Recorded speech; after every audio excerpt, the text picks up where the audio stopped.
Lord. எல்லாம் நல்லா இருக்கீங்க. இன்னைக்கு கர்த்தருக்குள்ள எப்போதும் சந்தோஷமா இருக்கு. ஏசப்பா அதை எப்போதும் விரும்புகிறார்.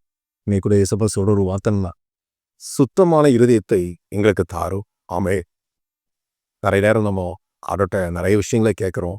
ஆண்டவரே எனக்கு அதுக்கு தாங்க, எனக்கு இது தாங்க, இந்த ஆசீர்வாதம் இருந்தால் எனக்கு நல்லா இருக்கும். ரொம்ப இந்த இடத்துல நான் இந்த பிரச்சனையாக இருக்கிற பிரச்சனையை எடுத்து போட்டால் நல்லாயிருக்கும்.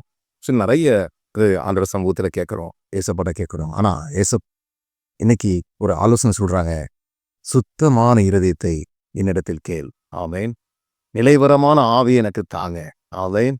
சுத்தமான இருதயத்தை எனக்கு தாங்க ஆண்டவரே. தாவீது கேட்கிறா, சுத்தமான இருதயத்தை தாங்கப்பா, உம்மை தரிசிக்கிற இருதயத்தை எனக்கு தாங்க. வசனம் சொல்கிறது மத்தேயு 5:8, இருதயத்தில் சுத்தம் உள்ளவர்கள் பாக்கியமானவர்கள், அவர்கள் தேவனை தரிசிப்பார்கள். உங்கள் இருதயத்தில் அக்கிரம சிந்தை உண்டானால் உங்கள் ஜெபங்கள் கேட்கப்படா.